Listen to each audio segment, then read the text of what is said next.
All right, gentlemen. What animal would you like to see a monster movie made of that doesn't already have one? So I don't want to hear snakes or rabbits. Wait, what monster movie has snakes in it?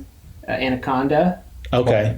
On the plane. Oh, snakes on the plane. Mm-hmm. Yeah. Lots of them. Lake Placid. Wasn't that a snake? That's an alligator. Alligators out. Gorillas. Anaconda. That was what I opened with. Wait, yeah, and he said that. Anaconda. Also Congo. That's what I was thinking when I said gorillas. The grizzly. 18 feet of towering fury. Bears already had one? Yeah, tarantulas, killer shrews. Let's see. Yeah, there's the fuck's a tons shrew? of spider movies. Ants. It's like Did we say ants? shrew's like a rat. Yeah. Okay. Ants, yeah, giant ants, giant bugs of all kinds. There was ticks, there's slugs, so that rules out snails. She said tits. I was like, go on, back up. Killer tits. Slugs and snails could be different. Empire of the ants. Squirm. They got worms. Worms, yeah. Again, though, these are just things you can be afraid of if you have a phobia. This doesn't necessarily make them a monster. The nest. Well, if they're big. Roaches. Is that the criteria for making a monster? Just make it bigger? Yeah, if you take a regular animal, you make it giant, you got a monster. Yeah. Okay. Okay. We cracked the motherfucking code. Let's do This code this. was cracked 60 years ago. What do you think they were doing throughout the whole 50s? Probably when half of these movies were made. You ever seen the Nest cover? The giant roach? Oh, what the fuck is happening? Is Fucking that lady. Yeah. It is fucking that lady. Dude, is that a porno? What's it rated? No one's rating If it's NA, then I'm gonna rent it. I think it's on Amazon Prime. The Nest. That's what it's called. The roach. Doesn't have a rating on the cover. Could be not rated. I don't know. I've never seen it. It's been in my queue for like an hour and a half. And you haven't watched it yet? What the hell are you doing, dude? Okay, so back to the question: What animal would you like to see made bigger so it becomes a monster? Therefore, barely squeaks in as a horror movie. I mean, monster movies are categorically horror movies. They're among the first horror movies. Everything in the 50s, man. Yeah. was But a giant animal. I think of a monster as a Dracula, as a werewolf, as a Frankenstein, as a, I don't want to really say hunchback. That wasn't more of a monster, but I mean, you could probably throw that in there as a monster-esque movie. And yes, I will say Anaconda and to a degree Jaws. These are technically monsters. It's just they're just filmed in a way that just doesn't really have the same feel and appeal, the feel appeal Yeah. as your standard monster horror movie. So again, that's where my distinction comes from, but I will digress for the sake of this podcast. Do not besmirch Anaconda in my presence. Are you saying that because of J-Lo's ass, or are you saying that because of Ice Cube? Both. Okay. Those are two great asses. I don't know, man. I think anything that is of scale that's not in line with how we react to it in normal day-to-day life makes it a monster. It doesn't matter if it's a fanged creature that lives in the night and drinks blood. Like John was saying, anything in the matinee films that was climbing buildings and destroying things, giant grasshoppers for crying out loud. Those are monsters. Yes, man. giant monsters. Yeah, I'll give you that. But I'm just saying, like, Squirm. There's a bunch of earthworms. Yes, scary movie, but I wouldn't be like, guys, there's like 36 beetles out in my front yard. There's a monster attack going on. But if there's 36 giant beetles, you would probably be like, holy shit, those are some monstrous beetles. What about giant ticks? I mean, there's a Again, can we pick a different animal? Because you keep saying ticks, and I'm thinking you're saying something else. Do you get giant Lyme disease? You get double Lyme. There's not a vaccine big enough. Hey, look, you guys should check out Ticks. Alfonso Ribeiro's in it, along with Seth Green. It's actually a pretty good movie. Oh, Seth Green's in it. Okay. Yeah. Wait, Alfonso Ribeiro? Yeah, From Fresh Prince fame? absolutely. Along with Clint Howard. Well, sold. I think we got an episode coming up here. I think that might be one. Giant platypus. Oh. Does that exist? Probably not. And they've got that little, like, stinger on the back of their tail. I hear that's very deadly. Be giant. Yes. All right. 100-foot platypus. Okay, hold on. Swimming through our reservoirs. Tall? Making out with our ladies. Long. From tail to beak. Because I would love to see it be the same length, but just really long legs. Really stretched out. That'd be an attack of the disproportionate platypus. That's not the same. That's what I'm going with. I don't think we've done that. I don't think so either. I was thinking giant kangaroos. Multiple enemies here. One, with their giant jumps, they would probably make little earthquakes. So that'd be scary. How big are these kangaroos? 100 foot. I don't know if they'd make earthquakes even at 100 feet. I think, well, localized earthquakes. They'd make T-Rex seismic tremors a la Jurassic Park. Plus, if you got a fleet of them. A fleet? Oh, yeah. A fleet of kangaroos? I don't know if that's the proper term. 100 foot kangaroos. Just jumping through milk. 100 by 100. You see where I'm going with this? Yeah, one gross kangaroo. They each have 50-foot kangaroos in their pouches. All right. Okay. It's like one of them Russian dolls. In 25 foot and the size of 50 foot pouches. Until you have a few regular kangaroos. I've got a title for you Okay. that'll make it sound a little bit better. The Attack of the Prosoptodon. Prosoptodon is extinct giant kangaroo species. Love it. Oh my god, it's like a Jurassic Park sequel. Yeah. Jurassic Park Down Under. Or The Legend of Joey Jojo Shabadoo Jr. That's also good. Maybe our lead character can be named Joey. Oh my god. And then at some point he's going to get in He's going to question his allegiance. You have to put He's going to command the 100-foot kangaroo from inside the pouch. Let's go, my fleet of Prosoptodons. That's how you kill him. You put a bomb in the pouch. Ooh. That's their one weak spot. He's going to dress up like a kangaroo. Yeah. And sneak into every pouch and drop in a bomb. He's got to hop in. This movie's bad. Yeah. It's going straight to Shudder. I swear to God with you guys. What do you got, Garrett? Honestly, I don't know. Just making something bigger doesn't intrinsically make it scary for me. So, I don't know. Something cute. I want to ride a giant, like, fuzzy thing. So let's say, Hamsters? Gerbils? they got those giant gnashy teeth. Yeah. I mean, if you're already riding something fuzzy, it sounds less horror scary. and more fantasy, like you're going to be flying on Falcor.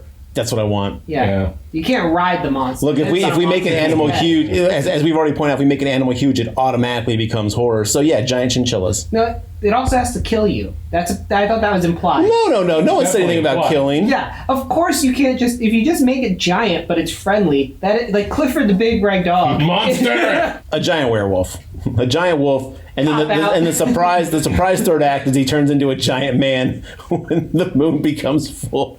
Attack of the 50-foot woman. Done.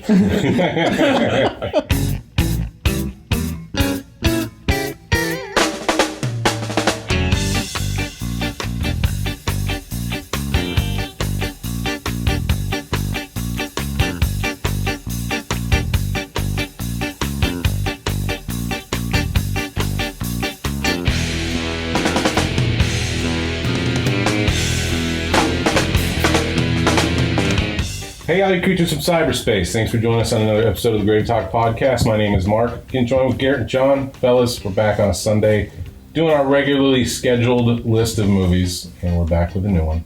Or an old one. It's 46 years old. We're here to do Jaws, the seminal tentpole summer movie blockbuster. Tentpole? Yeah. Is that a phrase that people use? Absolutely. It's like a very common one. I've never heard that Hey, before. did you know that giant monkeys can be monsters? I will slap you across this table. I swear to you. Human beings are often the monsters, and they're not giant at all. Yeah, there's a trope I could get behind or get over, get in front of. I just never want to see again. I need to be in the general area of it. Well, before we get into that, what have you guys been up to since the last time? I watched Curse and Cult of Chucky. Both very good movies. Curse of Chucky was like, oh, we could be Annabelle. That's what I felt about that. It was very Annabelle-ish. Cult of Chucky, very fun. And I like the multiple Chuckies. Oh, I love the multiple Chuckies. And when they interact with each other, that was just a blast. The kills are really cool in Cult of Chucky also. I agree. And a lot of Jennifer Tilly. Yeah, she did great there too. So those are both very enjoyable, and I find them to be probably even better than the original, like the OG Child's Play films. Those are the ones that Mancini came back for. So the license had been passed around. I don't remember all the details of that. And that led to the current Chucky series that we got with Mancini has adapted it for a TV show. And the plot lines from those two movies are directly tied to this TV series. I think the last two films were very good, but I don't think I could rate any of them above the original Tom Holland Child's Play. And before he got really, really silly throughout. Yeah, maybe one. Like Child's Play 1 is probably the best one of the series. What? Then I'd probably say, for me, it's like Bride, Cult, Curse, 2, 3. 2 is that low on your list? 2 is amazing. Like, and then No More, obviously. See, it doesn't exist. That's Oh, it exists. That's my rough rating on the spot. trying to pretend it doesn't exist. There's a difference here. Well, that's good. So does this bring your opinion of the franchise up after watching the entirety of them? I understand why he's a popular character. I don't think I will ever find him scary, but I do find some of the films enjoyable to watch. So yes. Oh, you know which one I didn't rate? Child's Play 2019. That's also above Seed. Way down at the bottom, though. The Mark Hamill one, right? Yeah, the killer Okay. robotic doll movie. Yeah. I hate that so much. Anyway, we've talked about that. But yes, I would say I do hold the character in a higher esteem now than I did before I started this journey. Well, that's good. A better appreciation for it. Yes. A love of dolls, if you will. How many of you purchased since watching all 7? Dolls? Yes. I mean, I'm getting a divorce now, so That many? Yeah, a divorce amount of dolls. Just me and the dolls, boys. Let's quantify a divorce amount of dolls. Would probably be a shed. A shed full of dolls. Oh, the first shed she was fine with. And this has all been in like the last 3 days. So. Oh, lordy. Well, Garrett, what have you been up to? You watch anything recently? Yeah, actually, I watched, as I think I may have mentioned, if not, the new Chucky series. I'm finally getting caught up on that. The latest episode, episode 5, did a lot to tie back to the Curse and Cult of Chucky films, and everything's kind of coming together. I'm really liking where they're going with it. Dorff is still killing it. I mean, you're right. He does sound a little bit older at times, but man, he still has just the pure joy that Charles Lee Ray, has for killing in this series. That's really cool. And then I also watched, I believe it's a Portuguese movie called Skull the Mask. This was like a I would call it a realistic, gritty Psycho Gorman. Again, I try not to spoil these too much, but it's basically this like ancient demonic mask is found and someone puts it on and goes on this massive killing spree. It is super gory. I want to say it's almost a little cheesy at points, but this was actually pretty entertaining. If you like Hellraiser-y, Psycho Gorman type, designs and stuff like that, this had a really cool visual style. It is Portuguese, I believe, and so it is subtitled the whole time. So this is a reimagining of the Jim Carrey movie, The Mask? No. Love it. But it's on Shudder right now, so I would recommend checking it out. If you're looking for something to burn through real quick, Skull the Mask is pretty rowdy. Cool. Right on. I also watched something on Shudder. A brand new shark movie called Great White was released this week. And I was like, what a better time to talk about another shark movie during the shark. Mm-hmm. This is shark season. Somebody called Discovery Channel. When Shark is it Week. Shark Week? I think it floats, but isn't it in the spring? It floats down. Oh, it all floats. It swims through the calendar every Yeah, year. I don't know exactly. exactly when it... But it can't stop moving, so. Anyway, the Great White movie stars Katrina Bowden. If you're not familiar with that, she is the girl from Tucker and Dale. She's been in a couple other things too, but it was nice to see her again. She was also in Piranha 3DD, so maybe she likes these fish movies. 3DD. 3DD. I was trying to be upscale with it. It's not designed to be upscale. Have you seen Piranha 3DD? Yeah, it's Okay. It's pretty fucking rowdy. But That anyway, ranks up there with Zombievers. Yes, exactly. This movie's okay. I think shark movies are all going to do close to the same thing. It's always going to be, we're in a boat. Oh no, Yeah. there's a shark. Unless you're the Meg. That movie did some extra shit. He punched it once. That's all you need. They could have done a little bit more punching in that. Aren't they doing a Meg 2? Yeah. Yeah, eventually. So yeah, The Great White, it's okay. It's out there on Shudder. If you're looking for a new shark movie, it's okay. I already said that. I'm having a lot of hard times thinking of things to say about it. Good sign. Can I guess the plot? Okay, go ahead. Okay. Beach community being ravaged by a shark. A shark expert comes in, goes on a boat with a bunch of non-shark people. Boat gets attacked. Now they're stuck in the water. And they're just floating there and getting attacked by a great white shark one at a time. You just see them floating and get pulled under. And that's the end of that guy. Wrong. Can I take a shot at this? Okay. Man goes in a cage. Cage goes in the water. Shark's in the water. Our shark. Farewell and adieu to you, fair Spanish. Am I getting it right? Am I close? You Or know, shark goes in a cage. Shark comes on land. Now it's a shark In on the land. cage? In the cage. Like a hamster ball with a shark full of water in it. Guys, I need help. I did not think this through. Okay, maybe I need to retract my statement. All shark movies are the same because y'all didn't get it right at all. So this one is in Australia, and it's this tour company that has a biplane, and they bring in tourists, and they take them around the island, and they go stop at this island. This Asian couple comes to have their grandfather's ashes laid to rest where he fought in the war. During that time, a giant shark attacks their biplane and they have to get into the floating raft and they're adrift at sea while trying to fend off one or more giant sharks. Does this take place in the past? No, Oh, this is current. like 'cause biplanes, it seems Well, unusual. Small companies don't use jetliners Yeah, but they you don't know. use biplanes. Those are the ones with 2 wings. where they land in the water. Seaplanes. Seaplanes. Okay, whatever. Shark effects are few and far between, but that's probably for the best because, CG sharks don't always look too good. That's what I want out of a monster movie. Very little monster. Well, it can be effective, and so that will lead us into today's film. 1975's little-known movie, very obscure. Yeah. The, the indie darling. It was hard to find a copy of this movie, I gotta tell you. Are you serious? No, it's everywhere. I was like, dude, I own like 3 copies. Jaws from 1975, directed by a little-known director named Steven Spielberg, probably most known for his producing credit on the Tiny Toon Adventures. Definitely most known for that. Yeah, I don't think he's done anything of note since 1975. Well, John, this was your choice. Yes. You brought us into the land of Shark, the land of Amity, the island of Amity. Yeah. Why did you do this? Great question. So I'd like to start at the beginning. The year was 1975. So I was born, and no. I mean, one, this is a tentpole of the horror universe. What is your guys' obsession with tent poles this week? Look, tents don't stand up on their own unless they got poles. Did you just find out about this? No, I think you just found out about it. You know what? I'm going to start using tent poles more than I. You know what I don't like hearing all the time now is the fucking chef's kiss. I'm tired of people saying that. Yeah, I'm sick of it. Well, I'm sick of it. Tentpole's about to become a tentpole. Mark's vocabulary.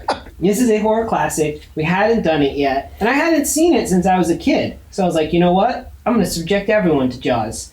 And that is why I picked it. This podcast really is just an excuse for you to watch movies that you just don't want to make time to watch. Sometimes, yes. Okay. We all have our reasons for doing this. Fame, money. Drugs, cocaine. Yeah. Watching movies that I otherwise wouldn't be able to watch. Things like that. But But Mom, I gotta watch it for the podcast. I don't care if it's rated R. it's for work. And I remember being scared of this movie when I was a kid. As an adult, turns out it's a little different. Also, though, if you look at any list of top scariest movies, best horror movies of all time, yada, yada, yada, as I'm sure Mark will tell us all the details here, this movie's always at the top or near the top. It's like constantly in the top 10 of scariest movies in lists made by people who don't watch scary movies. I want to know how you went all this time and only watched Jaws once when you were a kid and again when you're an adult. Wait, did I get twice? You've only seen it twice. Twice. What the fuck is wrong with this guy? He probably didn't play TBS in the background of everything. It was on cable network on every channel at any time of the day. You couldn't throw a fucking cat in a sack and not hit a copy of Jaws somewhere. I Don't put cats in sacks. I don't think it was played on like Florida TV, probably because of the shark aspect. Yeah. Oh, you think they were just like, not a wise Let's move, keep that. TBS? What was on TBS when I was a kid all the time? You know what I remember White Sox seeing a lot? games. The Rock, that was on there. Con Air, The those kind Rock? of movies. Yeah. Wrestling. Wrestling. No, not the wrestling Rock. The movie Rock. Oh, The Nicolas Cage. sure. Holding up the flares. Yeah, no, we got it. Yeah. Sean Connery. Sean, of course. Yeah. Those kind of movies. More action movies. I don't remember seeing a lot of Jaws. Different time, different era, Garrett. Okay. Yeah. This one just was on repeat throughout my life. You couldn't escape it, dude. Especially in the 80s. Because this is one of the biggest movies of all time in American cinema. Mm-hmm. This was the one that created the summer blockbuster. This movie was shot on a $9 million budget and made $472 million. And if you adjust that for inflation, that is over $2 trillion in today's money. Get the fuck. The movie made $2 trillion? In 70s cash. When you count for inflation, yeah. Holy shit. Dude, this just changed the fucking game. This movie it blew was it out an of the water. event. This movie, it's a cause for a lot of our standards that we see in America today surrounding cinema. Man, I'll tell you what, you get born 10 years later, it is not that important. This movie is damn influential. This is, in cinema history, this is a benchmark.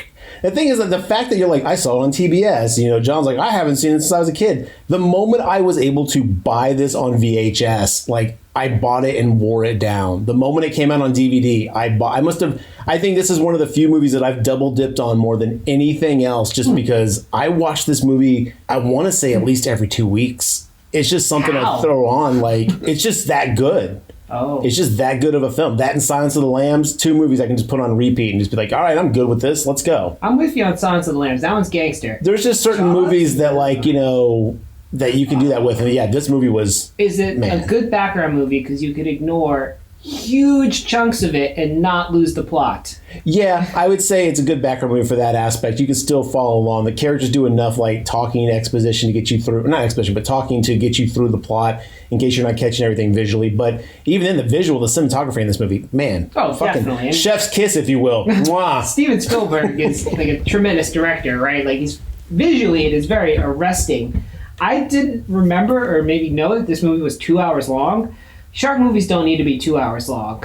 They need to be a tight 90 minutes, my favorite runtime. I think this movie does well from dragging out a little bit. It really kind of went, because when the shark pops up, also this goes to John Williams' score a little bit too. There's moments where it's an intense moment, then all of a sudden the soundtrack will just like kick up to a plucky little chase music, and you're just like, ba ba ba ba ba ba ba ba, and you're just like, oh, this is cool. And then out of nowhere, it's like, bam! You're like, oh shit! Like, this movie does a really good job, just kind of really taking you on a journey. There's like 2 movies in this movie. There's the Shark at the Beach movie, and then a bunch of guys in a boat movie, and they're like 2 separate films. One could call them acts, if you will.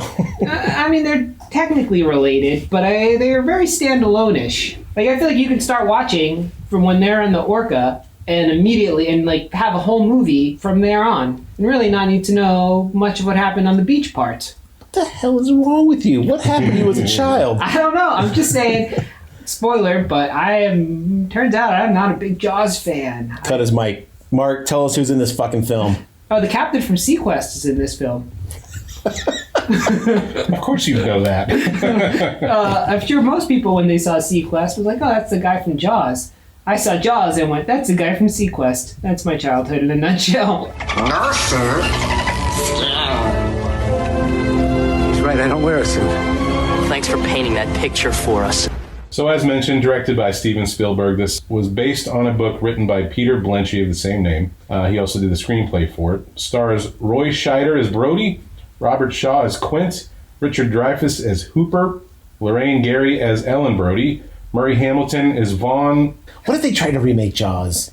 Starring Chris Pratt. No, I'm just kidding. Oh, of course they would have Chris Pratt. He's in every movie. I swear to God, if they remade Jaws with Chris Pratt, I would be like, Hollywood, I'm on my way, prepare to be burned down. Brody, Chris Pratt. No. Quint, Chris Pratt. No, the part of Jaws voiced by Chris Pratt. Yeah, he'd also be the shark. Yes. Yeah, he'd be the boat. Chris Pratt. It's a one-man play. Also, guest star sequence from Carl Gottlieb as Meadows. He was also the guy who co-wrote the screenplay and would go on to write a best-selling book about behind the scenes of making Jaws. Wow. I didn't know until yesterday that this movie was based on a book. Most movies that are really good are based on books. That's okay. I mean, I'm going to let that one ride. I don't know if that's true or not. Yeah, no, most movies that are pretty big blockbusters are usually based on a book of some kind. What about like Indiana Jones or Ghostbusters? Gremlins? I'm really in the 80s, I guess, because of Spielberg. Okay, maybe not every movie, Poltergeist. but I think Poltergeist is based off a story. Jurassic Park, based off a fucking book. Oh, great book. Very different, though. It's as if God made the devil and gave him Jaws. Is that the tagline? Yeah. If you watch the trailer, that's what he says. I mean, I don't want to get theological here, but I think God did make the devil. But then gave him Jaws. Does the devil not have a mouth? Yeah, one could argue that anybody who has a mouth has a jaw. Not like the shark. Okay. What if we changed it up? It was like as if the theological being created the Champas. I think this movie's great. I think it deserves all the accolades it gets, and I think Whiplash. It holds up. Now, is it slow at times? Yes. The first act is you're getting to know the Islanders, right? Yeah. There's a lot of that one. Interestingly enough, the majority of the people in this film are native to this island and aren't trained actors. Like the lady that slaps Brody in the face after her son dies. Yeah. She's a local. The guys who make the jokes to Richard Dreyfuss when he gets on the pier, he's like, hey, where's a good hotel around here? And they're like, just keep walking, buddy. Like, those are all island locals. Classic. That's that Massachusetts humor. But also, I just thought it was really interesting for them to do so. You know what I mean? Like, let's just fill our movie full of people who don't act. And one of the things that I picked up this time on a rewatch of the movie is just how much yelling and complaining going on in so many scenes. so much arguing and talking. Did you guys notice that? All I'm trying to stuff your friggin' head in there, man, and find out if it's a man eater, all right? Come on. We're all on your debt for bringing in that line here. It's not the shark. All right, what I am saying is that it may not be the shark. Well, it's because they didn't have Twitter yet, so they had to complain in person. I'm just saying there's so much Yes. chatter happening when the main characters are talking, and it's like, I really got to listen sometimes to some of them talking. Well, it's like that movie. Remember that movie Nashville? How like there's like all the background talking going on at the same time that our characters are talking. It's about like the entertainment industry. It's a classic film. I'd recommend watching it if you haven't seen it. It's really interesting, but it kind of like have a bunch of background shit going on at the same time that your characters, like, it almost competes for your attention. Felt very similar to that in this movie, and the fact that, you know, the almost the chaos of just being in this role, you know, just constantly being barraged by different things, different complaints, different, you know, needs, wants, and then having to kind of, I really like that because it gave me a real sense of Brody's being pulled in like 40 different directions at any given time, and he's got to focus on this task. And it also explains why he's able to be subjected to peer pressure in some cases to, you know, not do certain things. I mean, he's got a lot on his plate. I don't know, I really like that. I think he's got aspect. one thing on his plate, A 25-foot shark. if you will, 3 tons. I could tell that by eye. So I wonder though, because they started filming this movie without a script and without a shark. So I wonder how much of this was actually like impromptu. I think a lot of it was improvised. Like a lot of these lines that were being said by the locals, he just said, "Say what comes naturally to you." And I think wonder if that- Nashville was shot in the same manner. I don't know. I think the lack of script is why this movie meanders. It's a meandering film, and it's fine. It's not bad because it's obviously, I mean, it's shot arrestingly. The actors, the real ones, are all good. Even the not real actors are, you know, they're fine. You can't really tell.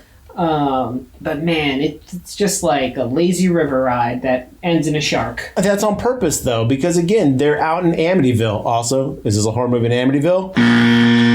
Well, this is Amityville. Amity, Oh, god damn it! I'm sorry. without the Ville. Well, totally different. Across on the other side of the where the ferry goes, that's where the Amityville, That's Amityville This is? Amity Okay. Island. It's a real Springfield, Shelbyville type of situation. I like the fact that this is supposed to be a really laid back, because they keep talking about how it's different than New York. You know, everything's like not as important, not as direct, not as, you know, like everything moves at its own kind of slower pace and stuff like that. And I think we really get a feel for that through dealing with the mundane of the kids keep karate chopping my fence, you know, like I really like the fact that we get this slow, like Brody's almost lulled in this sense of like, I'm not going to have to deal with anything important here. So when it does pop up, it's very shocking to him, you know? I've seen a lot worse meandering in films. Like I actually like the majority of these characters, and I wasn't bored at any point. I'm not going to go all the way out on a limb and say Jaws is a bad movie. I mean, it's definitely not a bad movie. I think it has aged as many movies from this time period have. Modern cinema is just different. It is maybe it's a product of being like watching too much MTV growing up. You're on the TikToks too much, man. You got a short attention Give me span. them 30 seconds. That's all I need. I'm not going to argue with you. I think there's merit to what you're saying. Modern appetites or modern expectations for cinema has changed since the 70s. And we see a lot of that with the Amityville horror movie, with Halloween, with a lot of films that were shot back in the 70s when compared in the lens of 2021, they can feel a lot slower. Yeah. Right. So I see what you're saying. It's just too much slice of life. And it's not bad because it's like exceptionally well done. But at least we didn't go to the grocery store like in Amityville Horror and watch her fucking shop for 2 hours. That's true. Fair point. I do want to say what I think. Watching Jaws, I came up with a theory. And I think the reason this movie and many other movies are as successful as they are, theme songs. Halloween, Oh my god. Jaws, Freddy, like all these characters, The Godfather, have very very See what you did there. that wasn't even on purpose. But a theme song is very key to like the film and the franchise and the identity. And I feel like those are all gone. Like the Sinister Monster, one doesn't even have a name, but two, Billy Bob. Bagul. okay, does it have a theme song? I'm sure there's an acoustic. But Bagul. it's not Something like the that. Monster Mash, but it's Bagul. Bagul. it's not anywhere. It's a doo-wop tune? Yeah, I love it. It's not nearly as immediately identifiable as many of these Star Wars. I mean, like, I have more to say on this. Let me get through the final okay, get through bits it. of this and we'll get to this. So on Rotten Tomatoes, 98% out of 95 critics. 90% with the audience out of 250,000 plus. Okay. Here's what the back of the VHS has to say about Jaws.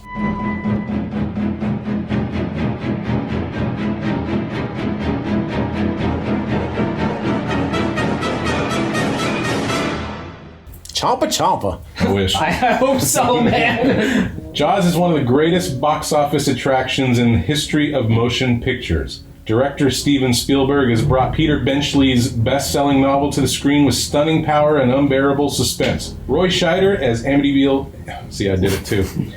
Roy Scheider as Amity's police chief Brody, Richard Dreyfuss as the young ichthyologist, and Robert Shaw as Quint, the colorful shark fisherman with a touch of manic, are perfectly cast as the three men who become allied in life and death hunt to destroy a killer embodying nearly 3 tons of instant white death.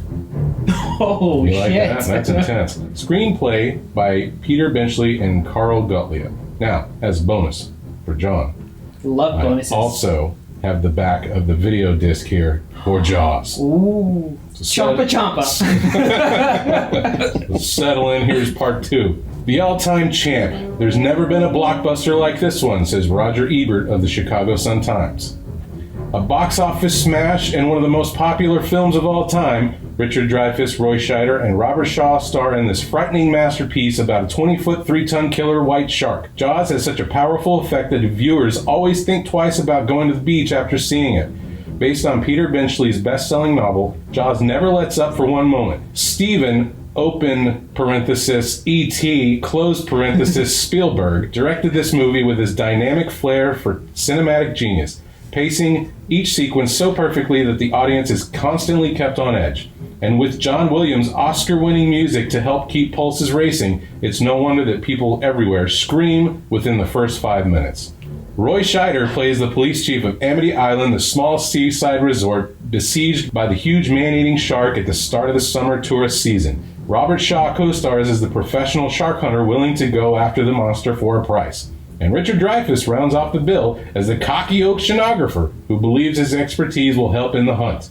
All 3 actors are so good, it's difficult to tell who steals the show from whom. And when the heroic trio sets off for the final encounter with the great white shark for a battle to the death, you can be sure that the heart-stopping action has only just begun.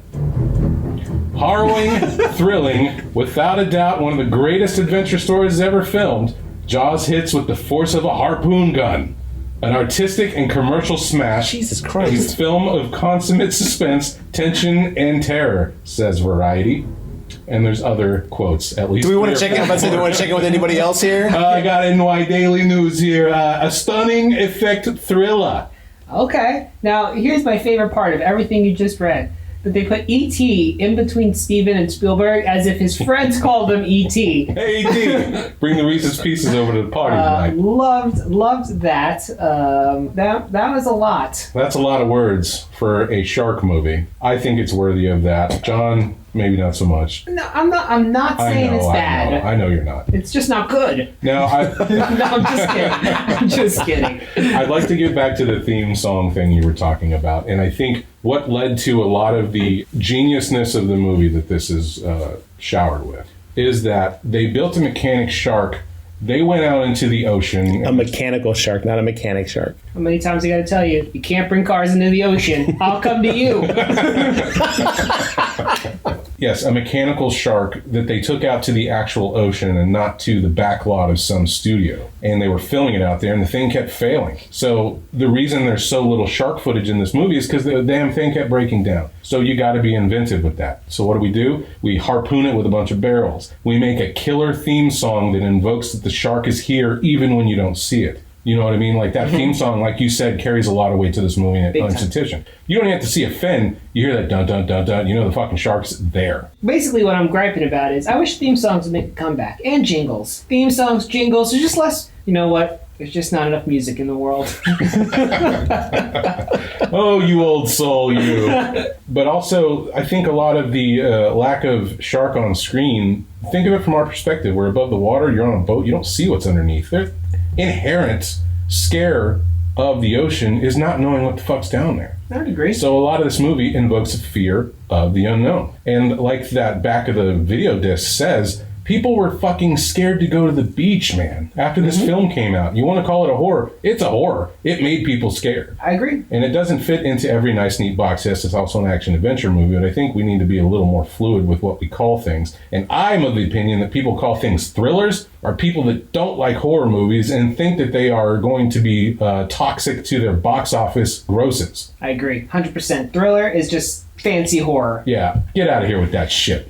Some studio exec came up with, no, let's not call it a horror movie, let's call it a thriller. Yeah, I concur. Also, I will say, the beach fucking sucks. So it would not take a lot to get me scared for the beach. Did you grow up around the beach? I did. Okay, so this movie, did it affect you in that way? Did you, like, because when I was a kid in the 80s, I grew up near the island on the beach. I crossed the ocean every day to get to the city. So this movie had a huge impact on me as well. Like, dude, like sharks out in the water, like I was very aware of someone's going to get eat if they go out in that water, you know? No, not at all. Me and my friends and like everyone I could think of at school, we literally never talked about sharks. You know what we talked about? Fucking jellyfish. Because there are a lot of jellyfish in the Gulf Coast. Did you guys have Portuguese man wars? Those suckers are gross and mean. Yeah, exactly. That's what we were actually... those are the pretty blue ones, man. They sting like a son of a bitch. Man, I got stung one time. I don't think it was a man of war, but man, my whole arm was all red and shit. And the ocean is full of nasty. Oh, I hate the ocean. I'll go to a pool.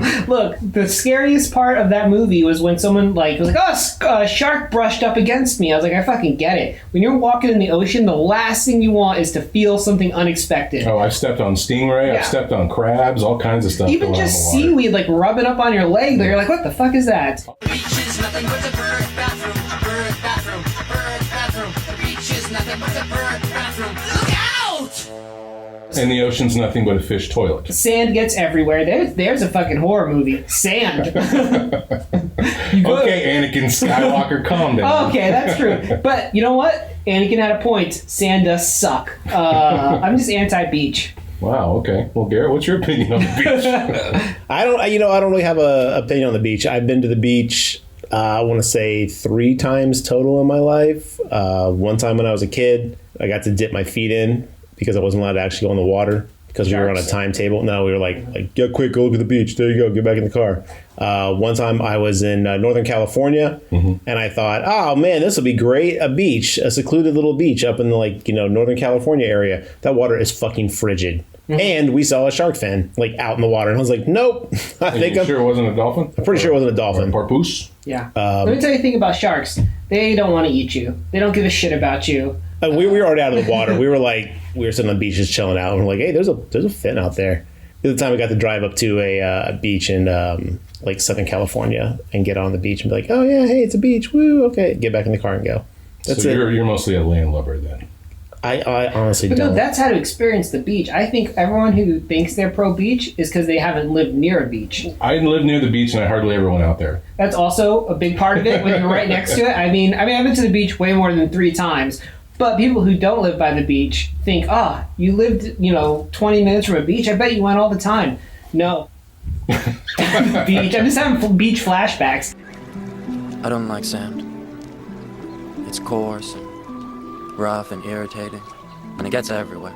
Anyway, a girl and a dude are drunk on the beach, and they go in the water, and it's nighttime. They're going to skinny dip. He's all about it, except he's too drunk to get in the water. She goes out there. She's doing a little thing. She's like, come join me. He's like, I'm on my way. Fucking passes on the beach. What a fucking loser. Yeah. So anyway, she's out there, and out of nowhere, chompa chompa, she gets killed. Oh my God. It's all like, what happened? We don't really know. We see some blood in the water, and then, bam, we cut to the next day. We see... beach sin right there is you don't want to go in the water at twilight. That's when the jellyfish come out. They will sting you like a motherfucker. Is there a jellyfish horror movie? Because I feel like we need to do it. You got some strong opinions here. I'm sure there is. Can we go back and just replace all his answers early on with giant jellyfish? Creatures. Sure. Great white shark, average size 15 feet in length. Those specimens exceeding 20 feet and weighing up to 5,000 pounds have been recorded. Okay, yeah, so it's a big shark. It's a giant shark. I stand corrected. Yes, you do. Just wait until it gets to 35 at Jaws 3D. Oh, it grows? Yeah.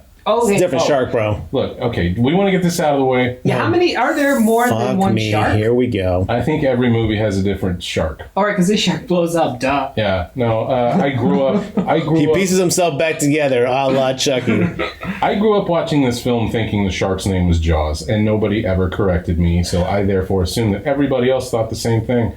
And I will continue to think that. I don't care if it was the actor Bruce portrays the shark or whatever they nicknamed it, cutesy, whatever. The video game also says, you've hit Jaws, you've run into Jaws, meaning therefore the shark's name is Jaws. And Could you imagine if it said you hit Bruce? Bruce Dickinson? Look, I honestly wish that distinction would have been made. You know what I mean? Like, if we would have known that. But the official video game, again, this is pre-internet. This is like, you can just go look stuff up and learn neat facts about a movie.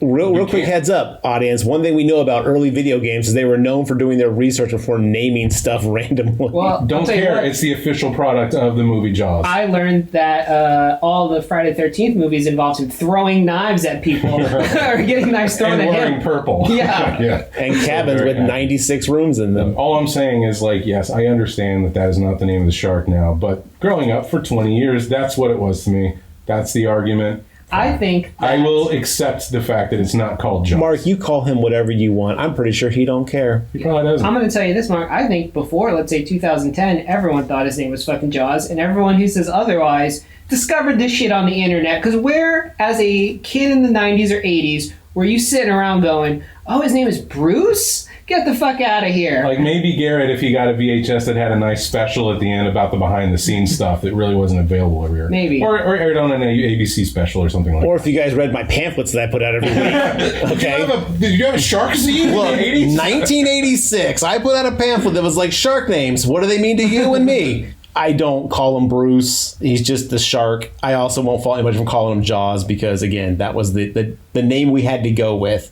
But anyway. Fun fact about Bruce, he was designed by by Joe Alves, who would go on to direct movie 3, with help with the mechanical guts of it from Bob Marty, who designed the squid in the classic 20,000 Leagues Under the Sea movie. That's kind of So cool. A little bit of, not patronage, but we'll go with Pedigree. That's it. That's the word I was looking Damn. for. The shark has some pedigree behind it. Yes. I like that both of those designers made a career out of designing creatures that already exist and just making them bigger. So Roy Scheider wakes up, and he is Sheriff Brody. He is the sheriff of Amity, and it is a small island town. Do you like the story aspect that Roy Scheider doesn't know how to swim? I love it. He's not seaworthy. He doesn't have sea legs yet. He's now the sheriff of an island town. Here's the thing. He came from New York City. Spoiler about New York, it's a fucking island. There's water everywhere. Yeah, but how many people are swimming in New York? Those fucking rivers are gross as shit, bro. There is literally hundreds of public pools. Like most people. Public pools is not. Do you know how many people Most are in New people- York? I guarantee if we polled New York, most people have not been swimming in New York. I think most people know how to swim in New York. I do. This guy, he's acting like he's never seen water before. No, he knows water. It's like, I get seasick and I don't know how to swim and fuck boats, but these are all, it's not the most... Did you say he fucks boats? Is that not what he does? Did I watch a different Jaws? I think you did. Jaws with cock. I think that's what you watched. Jock. So Roy Scheider wakes up with his wife in bed. He's the sheriff of Amity. Also, no, sorry, go back. No, I don't.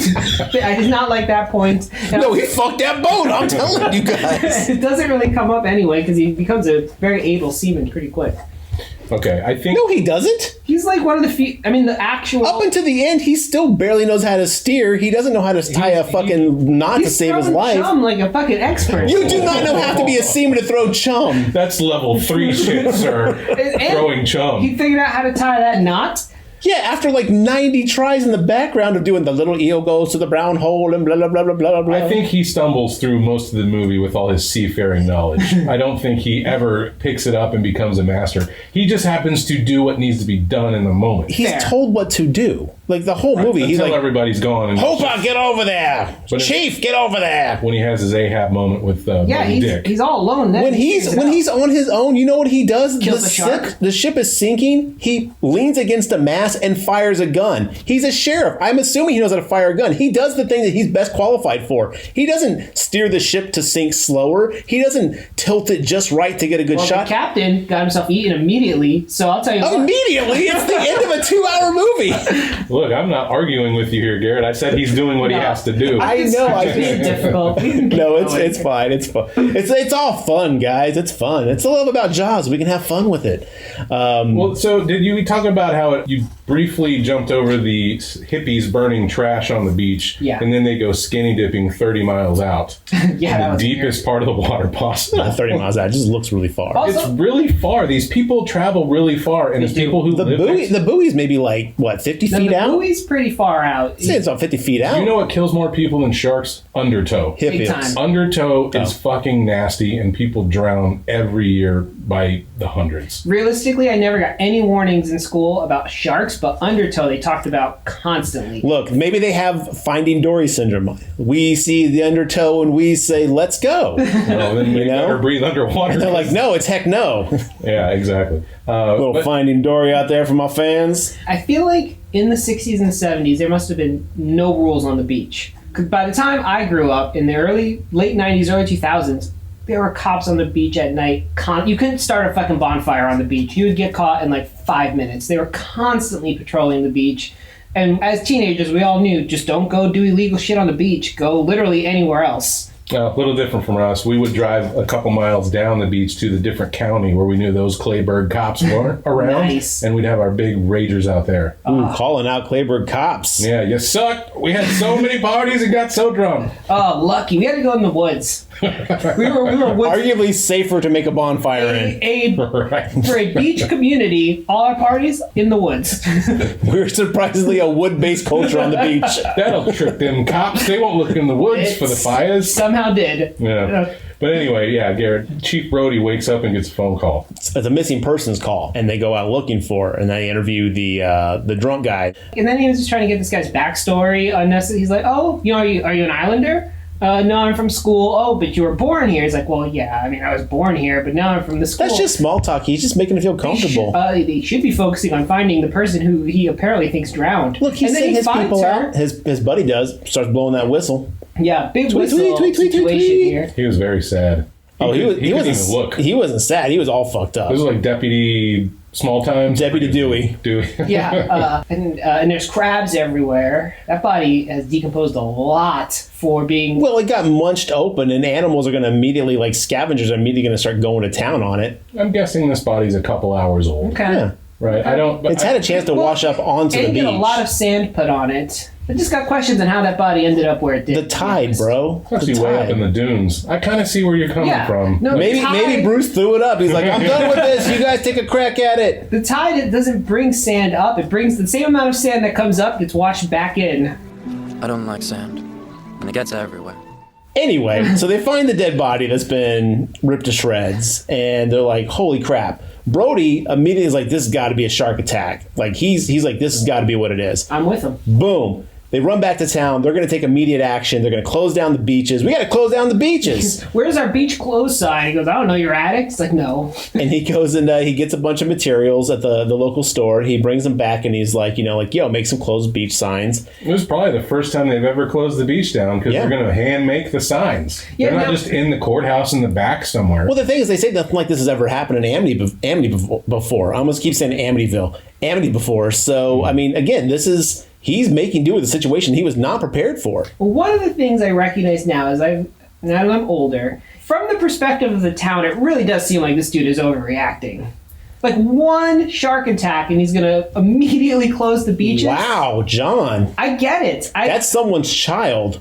But you're not wrong. In real world, the shark might take a bite because it's curious. It might think you're a seal, but as soon as it notices you're not, it goes home. And so, wait, really? Yeah, sharks. Like if it smells the blood and shit, it's not going to go blood frenzy. most people get bit by sharks, lose like their calf, and I mean, yeah, you get fucked up. And if you're far, like these people are 30 miles from the shore, Not 30 miles. you know, it's going to be tough to swim back. You'll drown from exhaustion or something. And blood loss, Yeah. I'm sure. Or Yeah. not the actual attack. But they're not really out to. No, I don't think they're hunting humans, but I'm saying, like, if you take a bite out of it and there's blood in the water, they're going to, if they're hungry, they're going to eat. They're looking for their own food, and human is not a natural food source of the shark. Well, I'm saying, they're not, like, looking to, like, oh, that's a human, I want that. But if they, like, take a bite and they're like, well, that's bloody, that's meat, I guess I'll go for it. If they're underneath the water, like surfers look like the shape of a seal. Yeah, so I that's know. why those guys will get If you bit. fight The back, elongated like, shape of the boards. Yeah. you know, in general, they're going to just go about their life. I'm And gonna they're not- mace a shark. That's what I'm gonna do. And they're not going to generally come back and keep like attacking humans. And because we know this is a movie, we know obviously Brody is right.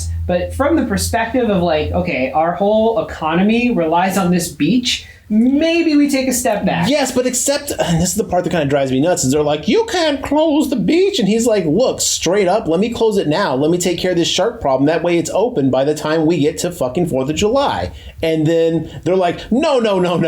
That's crazy talk. Don't do it. Do you have any idea? Blah, blah, blah. The mayor fucks it all up. Because if they had just taken action early, they could have gotten this done. No, they would have killed that tiger shark, been like, job's done, and we would have still gotten Jaws. Yes, but at least there would have been action taken to address the situation. Even if it wasn't the final, like, you know, thing that happened, they would have done something as opposed to ignore this problem until it swims up and bites them in the ass. To avoid loss of revenue, they get the coroner to say, no, wasn't a shark. Sorry. Yeah, Boat that propeller. part's fucked up. Boat propeller. That crossed the line where I'm like, all right, mayor, what the fuck are you doing? That's just fraud at that point. You say barracuda, everyone goes, what? You say shark.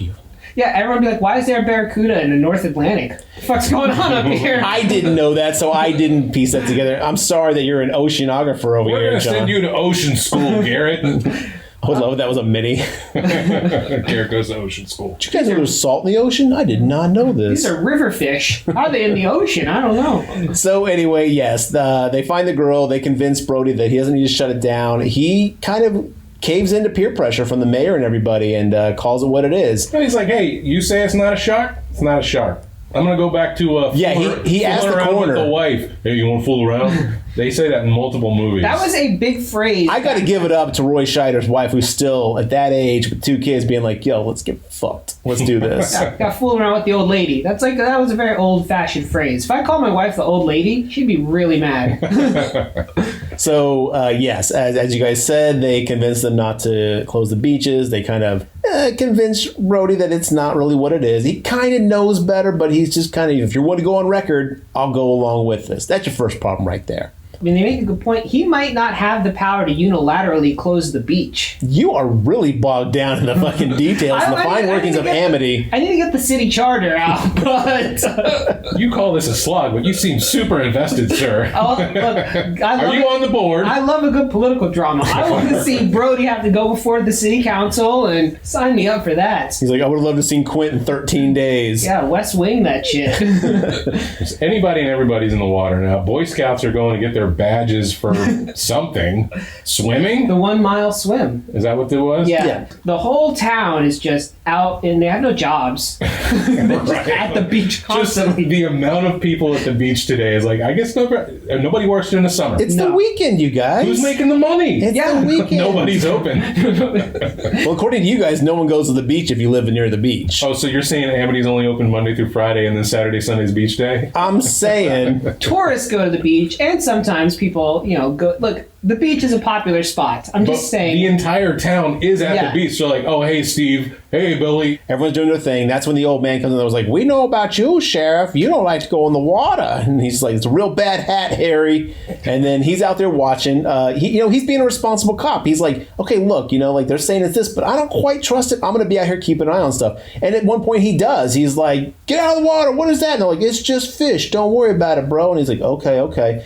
And then so everyone goes out there. The Kentner kid goes out there, gets eaten. We all know the scene. It's the kid on the little yellow raft. He gets munched up. Everyone starts hightailing out of the water. There's mass panic. Everyone's running in to the shore. I love it when the big dude pushes the kid off the floaty and then paddles it in himself. Takes the floaty himself. But this is actually a very confusing scene because half of the population is running in to the beach, and the other half is running from the beach into the water. Well, they're running to the edge of the beach to get their kids and get their loved ones out of the water. You didn't see where they started a giant session of Red Rover. Yeah, it just red light, green light. Right. I guess with I real get stakes. Yeah. But it's like, man, y'all are just causing a lot of traffic jam right at the fucking water. People are running section. up to get their kids and stuff like that. So You're right, yes. man. Panic causes even more destruction Yeah. sometimes. You see a grown man push a kid off a little floaty. It was the best part of the movie. It's down. Very realistic. He's like, fuck that kid. And so, the Kintner boy is dead, and the mom's out there is like, hello, and then the little yellow rat that's been eaten, bloodstained, So sad. flows up on the island. There's irrefutable proof that there's a shark attack, and he's like, I'm closing the beaches. This is done. The mayor was like, it might have been a submarine propeller. Does he say that? That seems like something the mayor would say. I was like, I've watched this movie enough. I've never heard that, but maybe I missed it. It might have been a U-boat. Yeah, you never from know. WW2. Looks It like, was the Red October. We know what's up. I just rewatched that movie. Fucking Dude, Red October's so good. So yeah. good. Fucking. Anyway, so at this point, they're going to close the beaches. This is where we get the most notable scene in the entire film. They're having a big meeting. Town hall. At the courthouse. The mayor's called a meeting to talk about what's going on. So All 13 residents are there. Yeah. Love this part. Sheriff Brody's like, okay, here's what's going on. We're calling in some people from the Oceanographic Institute. They're going to come and check it out. We've called in this. We also found out that the Kintner mother put out an ad in to basically a $10,000 reward for anyone who kills the shark that killed her boy. Which I love the fact that they put out a shark bounty immediately. I was like, that's some old West shit right there. Very awesome, but damn, that lady's loaded. 10 grand in 1975 money? Well, maybe she was a widow. Now she's got nothing. So, No, I mean, I was like, I didn't know she was that rich. Maybe she's the floaty rental lady for all the tourists who got to rent out them paddle boards and things. Maybe, you know? all right. maybe she's an heiress to a fish stick corporation. They're having the town hall, and Brody's like, okay, here's what's going to do, blah, blah. We're going to go ahead and close the beach. And everyone's like, why? You can't do that. That's our livelihood. We're going to be out of money because it's the 4th of July weekend they want to close the beach for. And, he's making the right call. He's like, we don't want to risk deaths. I understand it's a big deal, but this is where they make their money for the year, pretty much. So they're freaking out. Then the mayor pops up and is like, it's only for one day. He's like, I never agreed to that. And so you see a power struggle going on here, which is really interesting because everyone keeps undercutting Brody, who is legitimately trying to do... He's a new sheriff to this town. He's trying to do the right thing by these people, and he's just kind of like... He's a little flabbergasted that, like, these idiots just don't get it. I agree with you, but I can also see the point. Of course. Of course you can see the point. This is their yearly livelihood this weekend. One of my college jobs was working at a souvenir shop on one of these islands, where literally 85 to 95% of our business only came in 3 months a year. So if we had shut down that souvenir shop one of those months at a time, it would have been a huge detriment to the company. So they're not without, Merit, yes. Yeah. But they ultimately decide to give him 24 hours. They give him, reluctantly. Yeah, give him 24 hours. And then at this point, they're all arguing over who's going to be that. And you get that fingernail on the chalkboard. You get the dope little like shark drawing with the man going into the mouth. And this is where we get introduced to the greatest character in cinema history. The old seaman. Quint. You all know me. Know how I earn a living. I'll catch this bird for you, but it ain't gonna be easy. It's bad fish. Not like going down the pond chasing bluegills or tommycods. This shark, swallow you whole. Shaking, tenderizing, down you go. And we gotta do it quick. That'll bring back the tourists. That'll put all your businesses on a paying basis. Do love Quint. Quint is awesome. Character. He's literally the guy on the Gorton's fish box. I'll do your podcast, but it won't be pretty. It's not like filming a film review or a YouTube video. We're talking about podcasting, horror podcasting. Anyway, he gives his whole monologue. And scene. Loved it. Thank you. So yeah, he gives his classic monologue where he, is talking about how he'll get the shark. He's like, you're offering 3, I'll do it for 10. For that, I'll kill it. You get the head, the tail, blah blah blah. I don't want any mates. There's too many captains on this island. God, what a fucking great monologue that he has, and the way he delivers it. And he walks out the door and says, "I'll be at the Long John Silver's eating hush puppies until you're ready." Actually, he says, "Chief, Mayor, ladies and gentlemen." And then he leaves. Mm-hmm. And that old man walks out with him, that little old tiny man, like his little like right-hand dude. I love that guy. I want to know that dude's backstory. He's like the Smee for this dude. Exactly. He's also a local. So and everyone kind of takes it as like, well, that's old man Quint. That's crazy old Quint. And for a British actor, this dude does a phenomenal job. Are you serious? He's British? Yeah. Oh, he does a great job as a weathered old fisherman who's been living this life for 20 plus years. That's pretty rad. The shark hunter. It is funny that you said he's going to Long John Silver's. When we see his house, I was like, I think they just stole all this decor and threw it up on the walls. Yeah, literally. They just took it off the scene of Jaws and opened restaurants. That's like when I found out Tom Holland was British. And I was like, holy shit, that's cool. Yeah. So anyway, basically they decide that he's got 24 hours at this point. They kind of dismiss Quint, whatever. Bam, smash cut to the next day. We've got everyone from everywhere trying to come in and kill this shark. It's kind of impressive because some of them, man, they just go out on like some real piece of shit boats. Let alone, and they're like overloaded. There's like 20 people on like a rowboat. Well, every fisherman wants a little bit of that dinero. I get it. $3,000, yep. Yeah. And then they got dynamite, and it's like, well, what are you doing? And he's just like, it's cool. And I'm just like, no, that is definitely not cool. I love this scene because I feel this is actually realistic at how this would go down. Super cool scene, but I was like, you would not catch me on those fucking boats. I'll tell you, let alone a shark, like a strong breeze is going to knock some of these things over. Someone sneezes wrong, they're capsizing. But I agree, people would definitely do that, 100%. Oh, and there's just chaos. The doc and Brody is doing his best to be like, you got to get out there and help me with these people. They're gonna like blah blah. A gentleman gets off a boat. Matt Hooper, who we find out is Richard Dreyfuss. Is Richard Dreyfuss from the Oceanographic Institute. That's my impression of Richard Dreyfuss. Nailed it. I don't know if it's accurate. Do you think there were different liability laws in the 70s? I don't. Absolutely. I can't imagine. Imagine 2021. A shark is in Lady Bird Lake, and the mayor's just like, have at it, boys. And like the whole town goes to kill. Like, I just can't imagine. Well, the thing is, Sheriff Brody's not wanting that. He's like, this is out of control. We gotta get this under control. That's why I said the mayor. Adler is like, let's just round up a bunch of posses and hit the lake. Go get them, boys. And the whole town goes out there to kill that shark. Well, 70s was still about street justice, John. Okay? We hadn't put in rules not to have that yet. Okay, totally on board. Let's keep chugging along. In this instance, lake or ocean justice. Jaws, come out and play! Beach justice. Yeah. Beach justice. I watched that movie. Only if it had like beach music numbers where people dance. Like, what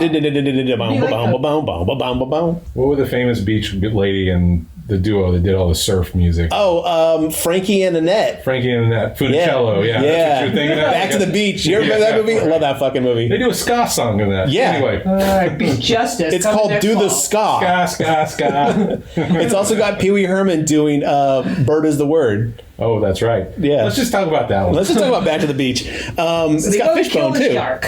Richard Dreyfuss comes off the dock, and they immediately don't like him for seemingly no reason. He's an outsider, bro. Boy. He's an outsider. He's got city hands, Hooper. Is this a tourist town or a close-knit hate outsider town? Look, they know they all can. Tourist towns are close-knit hate outsiders town. Yeah. That's how these work. Fair enough. All right. So yes, as Garrett had said earlier, he's like, hey, where can I find a nice place to stay? And they're just like, fucking keep walking, dude. We're out here. He's on the edge of the pier. They're like, take 2 steps forward. Take a long walk off the short pier. And they're like, that was hilarious. And they'll pat each other on the back and go in their rinky-dink boat to die. So Hooper walks in and is like, do you know where I can find Sheriff Brody? Brody basically is like, I'm Sheriff Brody. He's like, hi, I'm from the Oceanographic. He's like, oh my God, you're the guy we called. He's like, cool, yeah, where do we start? He's like, well, I'd like to start by seeing the remains of the first victim. Show me your shark. Which leads to my actual first question about this movie that I don't know the answer to. Do marine biologists do autopsies? I'm sure marine biologists can identify a shark attack if you basically are an ichthyosaurologist or whatever, or an ichthyologist.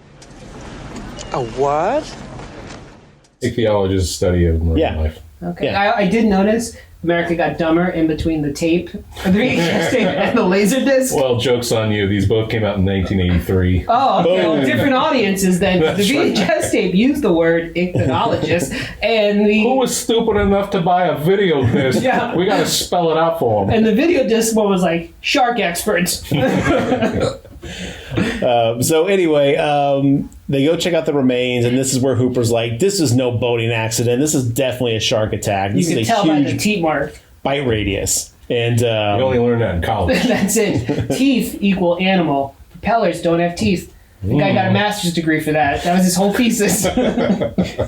Did you shit in the ocean the way you shit on this movie, John? Obviously, what am I going to do? Get out of the ocean? The fish do it. Ocean's nothing but a fish toilet, a fish toilet, a fish toilet. The ocean's nothing but a fish toilet. Watch out! Is that your bar for where you shit? Beach for birds, the ocean for fish. So they identify that it's a shark, and boom, at this point, it's very obvious that they've got a huge problem. He's like, yo, you got a big shark here. Then we cut back to the docks where they have caught a giant tiger shark. A what? And they think it's the one. You know, everyone's like, oh, we got him. Hey, all right, congratulations. The mayor's thrilled. Chief Brody's like, oh, this has got to be it. That shark looked like it barely had any teeth in its mouth. Well, they punched him out. He was not in good shape when he came to the docks, okay? Punch me a shark. Fun fact about that shark, it was a real shark carcass. Yeah, and its name was Oscar. Aw, Are you serious? Oscar. They shipped it in from Florida. Oh, wow. Yeah, so it was an actual shark. Apparently the smell was as you would expect. Yeah, I can't imagine rotten shark smelling, or even actually fresh shark smelling particularly good. No. As someone who had to dissect a baby shark in biology class, those things get ripe and they mold. Whoa. Yeah. Baby shark. They didn't put like any formaldehyde? I bet that happens in every high school now. I But back guarantee then, that you. song didn't exist yet. So Hooper is like, this is not the shark. The bite radius is all wrong. And they're like, no way, this has got to be it. And he's like, nope, sorry, it's They're not going to taking happen. photos, like town photos around the shark. It's immediately Yeah. a tourist attraction. Yep. And So because of this, they're like, well, it looks like 4th of July is back on the menu, boys, because we got the shark. This has got to be it. Hooper's not so convinced. Brody's so convinced, but he's like, no, this has got to be it. He wants to believe that the problem's resolved because it's a huge clusterfuck for him, and he's tired of dealing with it, I'm sure. plus, I got to imagine the sheriff is probably an elected position. So he's like, shit, I can't be the sheriff who closed the beach. They're going to fire me like immediately. After everybody's done celebrating with the dead shark carcass, that's when Brody's confronted by the mother. Oh, yeah, Ma Kentner. Comes up and slaps him in the face and be like, I've lost my boy today because you knew there was a shark and didn't do anything about it. It's like, I understand where she's coming from, but it's misdirected. To John's point, who gives a fuck? It's only one death. No, well, one, that's 2 deaths. But 2, I agree. It's In not her really- case, it was only 1 at that time. It's really not the sheriff's fault anyway. At the end of the day, all this shit should be raining on the mayor. He's the fucking top of the hierarchy here. That mayor looks like he can barely tie his bow tie. They're all clip-ons for a reason. But after that moment, Brody's like, she's right. You know, I think the mayor comes and tries to be like, console him, be like, it's okay. And he's like, nah, she's right. It's only 2 residents. Yeah, because Hooper goes to Brody's house and is like, hey, I'm going to go back and tell him you still got a shark problem. It's not the right shark. And he's like, how can you tell? He's like, we can go cut that shark open. And if the carcass of the boy is in there, then we know we got the right one. If it's not, then we didn't get the right shark. So they sneak into the I guess what, the boathouse or something, whatever it The is. shark holding facility. The shark holding facility. Every place has one. They cut the shark open. Hooper is digging through and he's like, yeah, this isn't your shark. This isn't the right one. And he's like, He we got to finds a go. license plate and Brody's like, did that shark eat a car? Yeah, I love that. To be fair, Brody's pretty drunk at this point. But he's yeah, like, Brody not did you eat yeah. a card? He's like, no. Just ate a license plate. I love the fact he's like, they're kind of like trash cans. They'll just eat anything that's like on the bottom. Yeah, they They go to decided work. they got the wrong shark. So they're going to go find the real shark. Yeah, Out just- in the dark. Just to make sure. Because it's a night predator, so it's the best time to find True, him. and he does have all his fancy 70s college gear. Yeah, or I'm going whatever. to give you a little Grave Talk pro tip here. Don't go boating at night fucking just shit-faced drunk. That's a good way to die. End pro tip. You heard it here. So they go out there. Hooper finds a tooth that is massive. He now knows for a fact that this shark is huge. It is Pretty good not. scene, right? They find an overturned boat, and he's like, all right, sunken boat, He's yeah. like, I'm going to have to scuba dive in there. Yeah. And then, like, a dead body just falls out. That was a good Well, a jump head. scare. Head, yeah. Yeah, I love the underwater scream. That's one of my favorites. He's like, Yeah. I'm just like, oh, that scream is so great. Like, that scared the shit out of me as a kid. I was like, yo, if you're screaming that loud and you can hear underwater, he was And terrifying. then he drops the tooth. Dun, dun, dun. Was this missing boat and fisherman ever mentioned before now? No. I think there was earlier there was a mention of like someone who went missing. I think it was one of the boaters that went out looking for it. Because there's cut footage that I found of this dude going out into the ocean. And, I don't know. It might have been an outtake or something. They may have mentioned that there's too many people, they might not come back. Maybe I kind of just brain, put it together. Hooper did say to the sheriff, like, some of these people are going to kill themselves out there. Yeah. But so I they don't aren't think, coming back. Yeah, they were like specific, like, we got a missing boat. Yeah, I think you're right. I think I'm just headcanoning that. But also, maybe they were just so excited they didn't notice yet.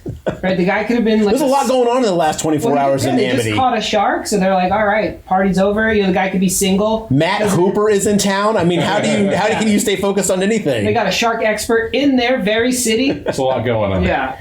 One of Hooper's biggest problems is dropping things. Big time. Can't hold on to shit. What is the matter with this guy? Is this not a course? Like, hey, you get terrified under the water and hold on to your items. Of course, on how to hold things. Yeah. He's got weak grip strength. They hadn't invented those little squeezing tools yet. So. Yeah, the squeezing tools. Yes, that's what they're called. Hands? No, those. We're talking about the exercise. Those grip workout. Oh, gotcha. So yeah, he does drop a lot of shit. He drops the proof of the shark. Mm-hmm. And this is going to give Mayer free range to, like, say, fuck it, there's no shark because there's no proof. Yeah, and he's such a dick about it, too. He's like, oh, so yeah, you dropped it? And it's just like, you motherfucker. Like, all right, you're right. I don't have a shark tooth, but I'll do you one better. I have a destroyed boat with a dead guy. So yes, but he's like, but you don't have the tooth. Like, what? What are you talking about? Smoking tooth. Let's take a moment and like acknowledge the awesome job that the mayor does in Jaws. Without this character and his like ability to sell this kind of bumbling but also very sure of himself, like a proto Trump. Yeah. He's. I also love in the new Ghostbusters, the Answer the Call Ghostbusters is like you're like the mayor from Jaws. He's like, don't you ever compare me to the mayor from Jaws. I'm never that bad. You want to close our beautiful beach? It's a tremendous beach. Terrific beach. Yeah. Best beach in the world. It is Bigley Beach. Bigley Beach. You're going to get so tired of winning on our beach. And so Hooper... even if he brought that tooth back, he'd be like, but you don't have the shark. Yeah. You just have the tooth, right? This tooth could be from literally anything. No dorsal fins, no picking those shirties. Where are the scales? That could have been a megalodon, not a shark. I'm sorry, you're wrong. What do you got there? A dolphin tooth? Get out of here with this tooth. Dolphin tooth. You don't have the shark tooth? No, but I found all these human teeth. Like, that would have been a very different scene in the movie. The 4th of July is happening. The beaches are open. It is packed. It is non-stop, wall-to-wall people on the beach. So here's a question for you. Multiple people dying throughout this movie. The word would have gotten out about a shark attack, right? Mm-hmm. At no point do these beachgoers ever take it upon themselves to just not go to that beach. Well, no, they split the difference, right? They go to the beach, but don't go in the water. They just want to look at the water. But even as the film progresses and more people die and die, people keep coming to the beach. Well, this is the last time we see people on the beach as anything. So, is this it? Yeah, this is it. This is the last time. Okay. So the 4th of July is it. And the thing is word has spread that maybe there was a shark attack. Again, the town's kept pretty hush-hush about it. They don't want the word getting out. This is going to fuck their, like, entire year up. But someone in the town even said there's other beaches people would go to. As a concerned parent of the 70s, I would say, let's just go to the News other was beach not as accessible as it was back in the day. If it wasn't in the paper, people didn't know about it as word of mouth. And when you come to this place... Sun would pick up, like, 20 miles away, there was a shark death. Let me tell you about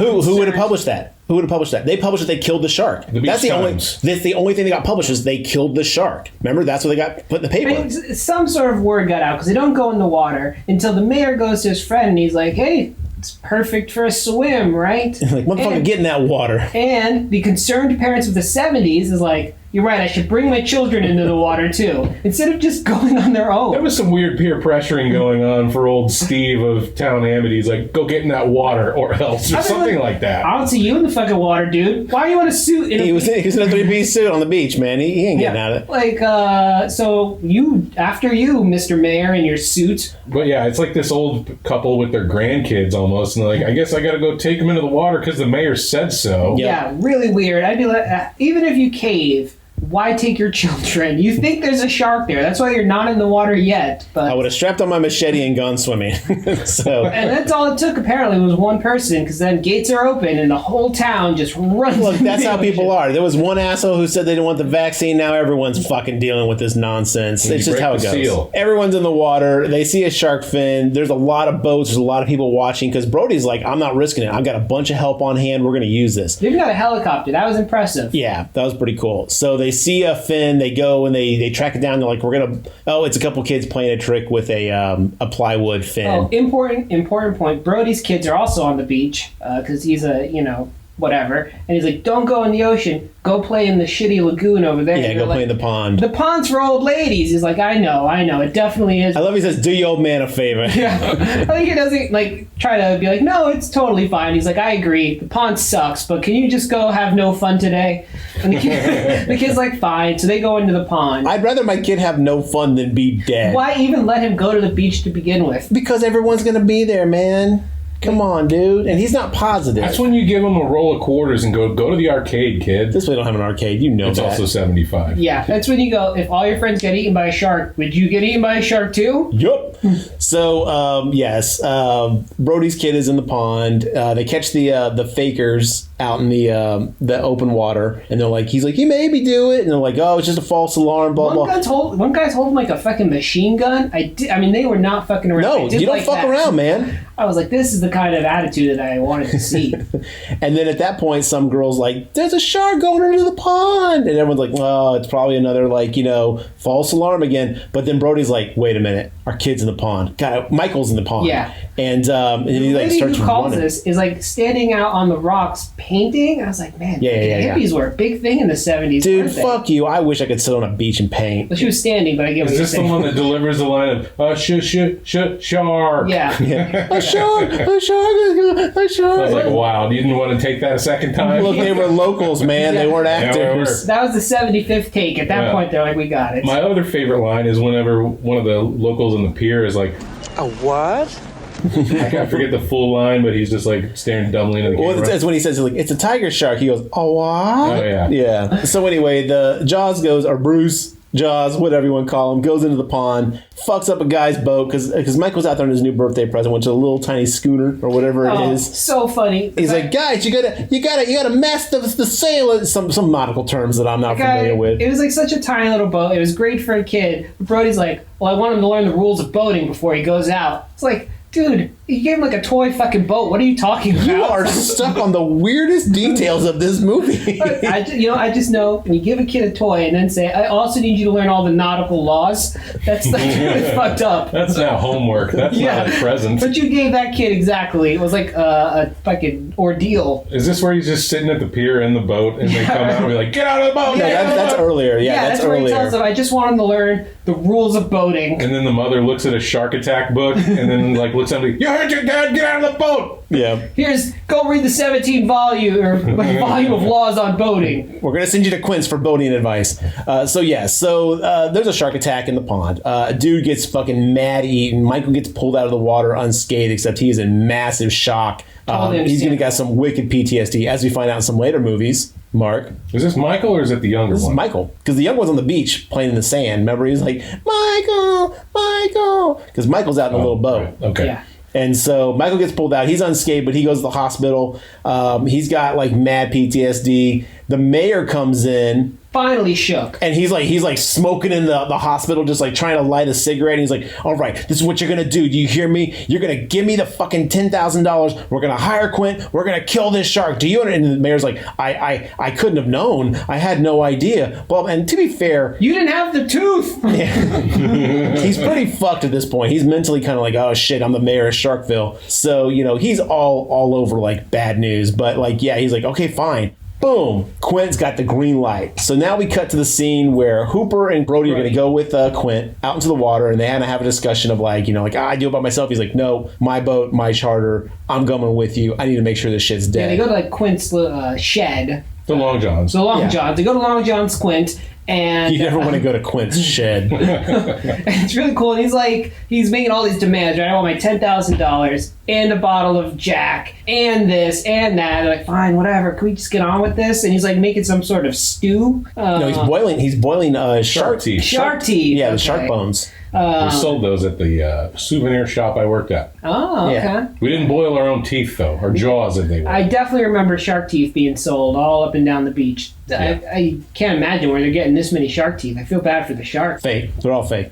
So he's boiling those, and then, you basically see that Quint is the shark guy, man. This dude he knows his business. And then Hooper's like, oh, we'll do this. And he's like, let me see your hands. He's like, you got city hands, Hooper. And he's like, I don't need this working class bullshit. And he's just like, look, end of story, we're going with you. And he's like, fine, let's go. Well, so they load up the boat. He does hate Hooper for no good reason, because he's like, all right, tie me. Because he's an interloper, bro. Tie me a 3-ring knot. He's a city boy.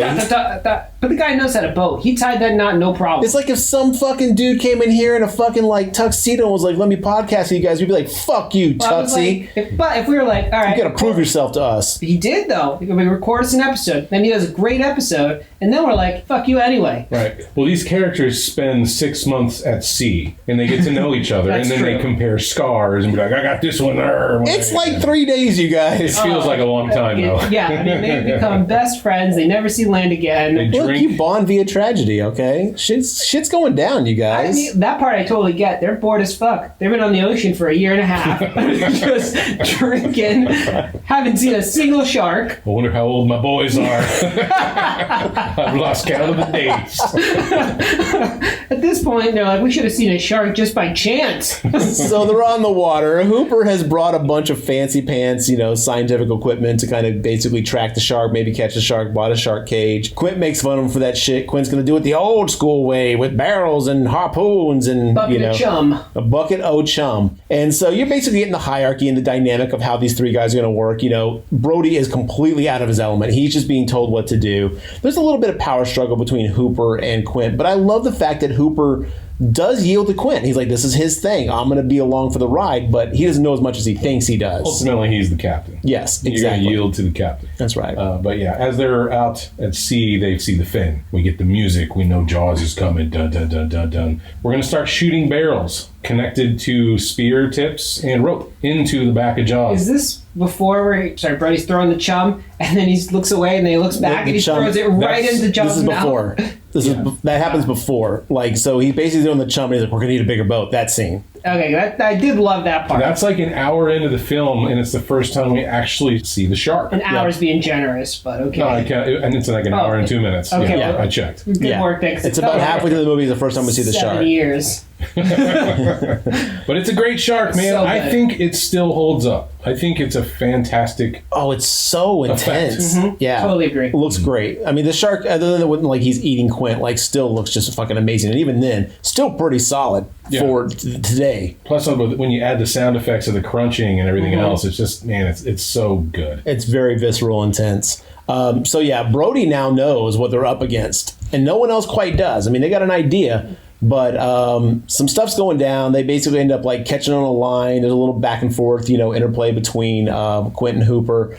And now they actually see it. They see the length of it. Now everyone's on board. Oh shit, we got a 25-foot, 3-ton shark.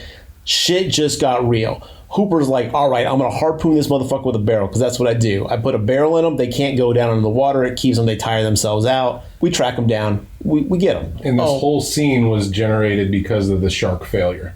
This scene was we have to figure out how to make this compelling. Oh, thank God that shark failed. Yeah. I love the barrels. Yeah, it's a great sequence. I love when Quint's like, there's no way you can go down with 2 barrels. Not 2 barrels. Not 2 barrels. I'm like, go down with 2 barrels. He goes down with 3 barrels. He don't give a fuck. Yeah. Give me 4. I'll take it. You can't even tell if barrels are in his back. It's like, what's going on back there? This is where we kind of get our first moment of everyone kind of really getting to understand each other. A moment of acceptance, if you will. They're inside, they're drinking. They've all had a pretty eventful day.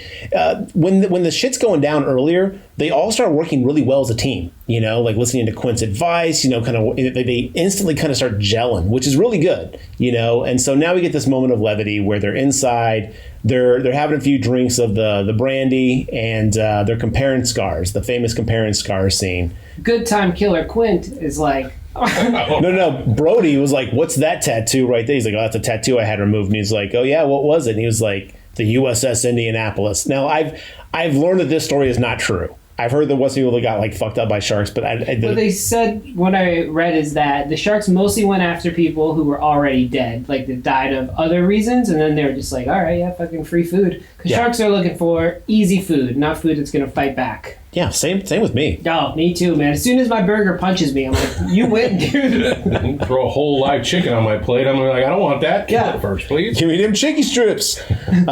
So Quint does this like really creepy story about the USS Indianapolis, about how they were dropping off the Hiroshima bomb. Their boat got hit by a sub, and then they kind of were sunk in the water, and 1,000 men went in, and only 300 came out, and how they're all getting picked off one by one by sharks, and there was, feeding frenzies and stuff. It's a really great, creepy moment. This really brings everything down. And then you get the moment where they all kind of start singing sea shanties with each other, and it kind of brings it back up. And as they're starting to like bring the spirits back up, bam! The side of the boat gets hit. By Bruce singing 99 bottles of beer. I'm in. This looks like a job for me. That's how many it takes to get Brucey drunk. So it's karaoke night. Let's do this. You know how hard it is to get drunk when you weigh 3 tons? Yeah, it takes all the beer in the ocean. Oh, that's probably true. That's why he wanted more than 3 barrels. Those were actually kegs. Kegs of brandy. You ever seen a shark do a keg stand? It's incredible. So the shark just starts ramming the side of the boat, and it's like doing damage. It's like breaking in the side of the boat with its face. And I know that like one of the things they say is like if you're trying to like fight off a shark, punch it in the nose. It's a sensitive area for a shark. So Bruce is like slamming his face into the side of this boat to break it in. Man, he's got to be hurting his nose pretty bad. Mythbusters did a really great episode on Jaws. Did they? Yeah, and I don't want to get into all of the things that they found, but they did find that Jaws or Bruce could do this, but probably would not do this because it's just not a thing that sharks do. Ram their nose into things over and over again. Yeah, I can see him like smashing a tail against the side and breaking it. Right. Myth busted. Yeah, busted. When you headbutt somebody, you usually use your forehead, not your nose. So also, could not have gone down with the 3 barrels. Myth busted. You know what, John? Why is it a fucking buzzkill? It's because he's a monster. Yeah, he's a monster. No, I'll give you that. That's a supernatural. That's part. why it's a horror movie, John. Agreed. I'm on board. check, and check. So Bruce knocks the lights out. Now this is where everything. This is the crescendo of the movie. This is the final act. The boat's kind of going down. Like he's done some damage. It's on its way down. Yeah. Well, they spend like all night like trying to do reparations. That's not it at all. Repairs. Reparations.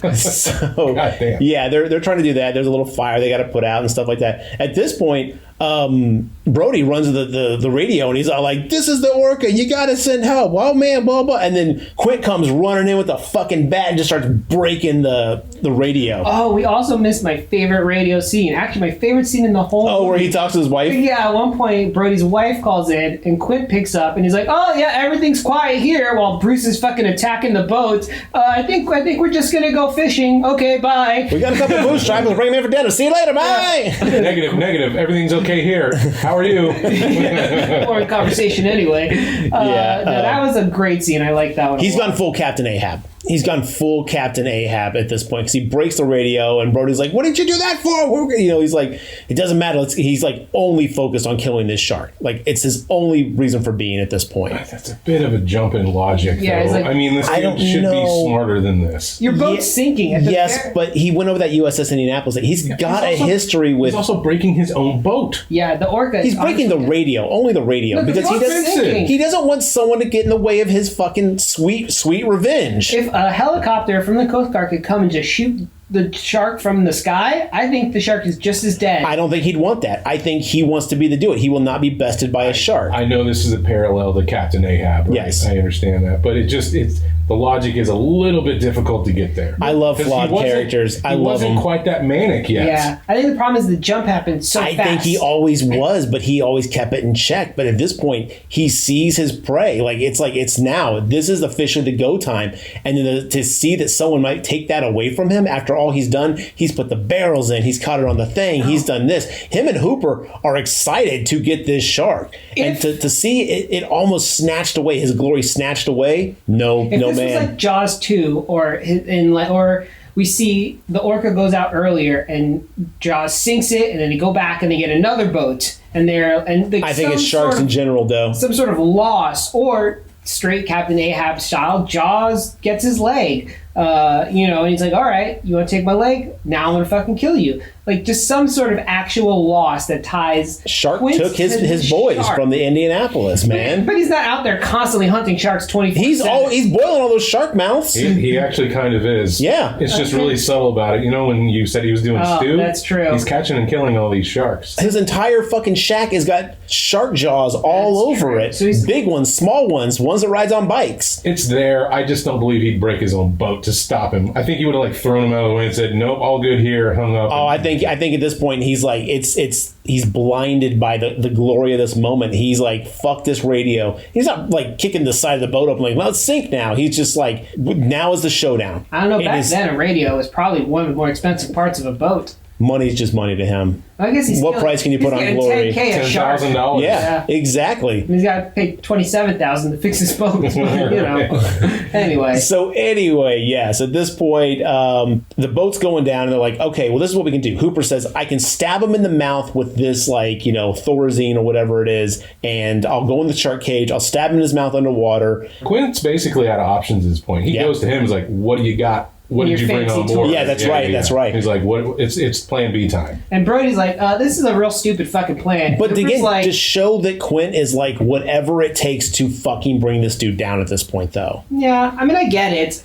Brody, being on my team, is like, this is a terrible idea. And Hooper is like, well, what other fucking ideas do you have? And Brody's like, all right, you got me there. So they put the cage in the water. He drops the harpoon. Yeah. Hey, foreshadowing. Can't hold on to anything, can he? Yep. You'd think at this point in time, you'd be like, okay, bring a strap. Two important, number one, exactly. But also, like, okay, the only thing between me and death is this really shitty looking cage. It was like rattling like a motherfucker. Did not seem like it was a top end shark cage. No, it was Amazon brand. Yeah, I felt like he Amazon Basics. Yeah. bent it with his hand. And this 2 stars. Didn't even stop a tiger shark. Yeah, couldn't even stop a barracuda. So and then this harpoon gun. So you'd be gripping that harpoon gun for dear fucking life, man. I just don't understand. Well, it's just a harpoon. It's not a gun. Or But harpoon, yes. whatever. Yeah. You'd still be holding on to that for The thing is, this dear is a life. 3-ton shark, though. When it hits the cage, you might get slammed into the side and drop it. You know, when you fall down the stairs, you're not always hanging on to your cup of coffee. Yeah, but this is close up on the hand going, oops.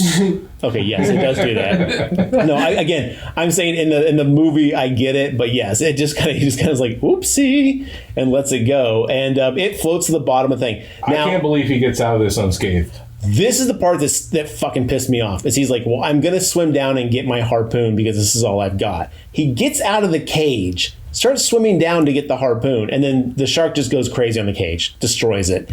Doesn't see him go to the bottom, which this is the one part that I find unbelievable. I feel like the shark would have been like, hey, I see you, bro. I'm smart enough to know how to attack your boat and do all this other stuff, but I'm not smart enough to see you wiggle out of this. But anyway, the shark destroys the cage. Brody and Quint bring up the cage at this point. They think Matt Hooper's dead, which logical. Boat is sinking. They are almost down. At this point, all right, Quint's like, all right, fuck it. It's go time. Get the machetes. Let's do this. Bruce launches himself up on the back of the Orca, which is the name of the boat. Don't confuse it. Not driving a fucking Shamu out there. Orca, also a shitty knockoff of Jaws. Yes. Killer whale. Get out of here, really? There's like a fucking whale abortion in it at one point. Or something. That movie, I do not like that movie, mostly because the orca just screams the entire movie. Yeah, it's so loud. Killer whales don't kill people. They're called killer whales because it doesn't matter. Anyway, Bruce launches himself on the back of the boat, and this is one of the coolest scenes in the entire movie. It kind of puts it down at an angle. Quint starts sliding down. Quint and Brody start sliding down, but Brody stops himself inside the cabin. Quint slides down. He's using his feet to try to keep himself out of Bruce's mouth. That boat was already going down. Yeah. Before Jaws. Oh, I know. Bruce put himself on top of it. Oh, he just launched it up to basically put the angle on it. It's like when you tilt a box to get the raisins out of it. This is the only effect I felt in the whole movie that did not hold up well. Quint getting eaten, I was like, all right, this looks like a man getting eaten by a mechanical shark. But 75, man, even then, it's still really good looking. No, I mean, it was good for the time. I'm just saying the rest of the movie held up really well. This part, I was like, ooh, you could tell this movie's 40 years old. I still think it looks rad as hell. He gets munched, he's getting chomped in half, and he gets drugged down in the water. Now, at this point, the boat there's no hope. It's like 70% underwater at this point. And what you think's going to happen is Quint's going to come from inside the shark and cut him open. Sadly, no. If you watch the movie, there's no way that's happening. Because Quint is chomped in half like a motherfucker, and he's just like, no! I would love that concept, but yeah, no, there's no way. You're like, no, the shark's going to kill Quint. Yes. Now, Brody is on the mast of this boat that is going down underwater. At some point, when he's like chewing Quint and stuff like that, he gets an air tank, a compressed air tank, stuck in its jaws. Throws it at him. Yeah, like right before it goes back in the water after it eats Quint, it gets stuck in its mouth. And he's like, I could really fucking use a toothpick now. You would think. The movie did a good job of setting it up like these tanks were kind of clanking around on the deck of the ship, and then Hooper's like, be careful with those. They're compressed air. They'll blow us all up. Yes. That's Chekhov's gun. They very much let us know, but it's really subtly done, which I appreciated. I wouldn't call what they did subtle. They were like, that is some explosive ass shit right there. So don't clank it around, which is fine. I mean, it works within the movie, but it was not subtle. So anyway, the shark is now making its rounds to come back to get Brody. He's on the mast. He's got a gun. He is taking a couple shots at it, trying to hit the tank in its mouth to blow it up. Misses, goes underwater, and then the last one, the shark pops its head up, says, smile, you son of a bitch. Kapow! Boom! Shark bits everywhere. Nice red explosion. Yeah. Well done. Jaws guts, Bruce guts, fish guts, shark guts, the Quint whole guts. menagerie of guts. Oh, yeah, I guess there would be Quint guts in there, too. Yeah. True, yeah. Oh, imagine if like one of Quint's legs just like smacked Brody on the way down. Gets impaled on a little piece of wood next to him, and he's like, good job. His fucking hat floats down and lands on the top of his We head. know sharks have a slow digestive system. They check off that earlier, so Yep. we could have seen Quint. That's true. That's true. And then Hooper pops up. Yeah. Comes back, is like, hey, I'm Did I miss still the here. movie? Yeah, pretty much. I wonder if that concussive blast of the explosion would have fucked Hooper up in the water, though. Like Depends a how depth far away charge. he was. Yeah. If he's still lurking, he's busy lurking at the bottom like a damn crab. He'd probably be okay. He's just wait, I'll let this blow over, and then I'll get out of here He's safely. doing the crab walk down Yeah, I'm there. imagining Richard Dreyfuss clapping his claws at the bottom, Zoidberg. doing the Zoidberg. So Hooper does pop up out of the water, kind of, startles Brody, who's like, oh my God, oh, you made it. And he's like, did Quint make it? And he's like, nope. And they're like, okay, well, let's swim back to land at this point. And that's it. They swim back to land. Yeah. And that's the end of the movie. Very interesting credit sequence. They actually play the scene of them paddling up onto shore in real time as the credits are rolling over this scene with this really kind of subtle John Williams music going on. And then, yeah, it just fades out and that's it. That's Jaws. 1975 classic. Jaws. Jaws. Jaws.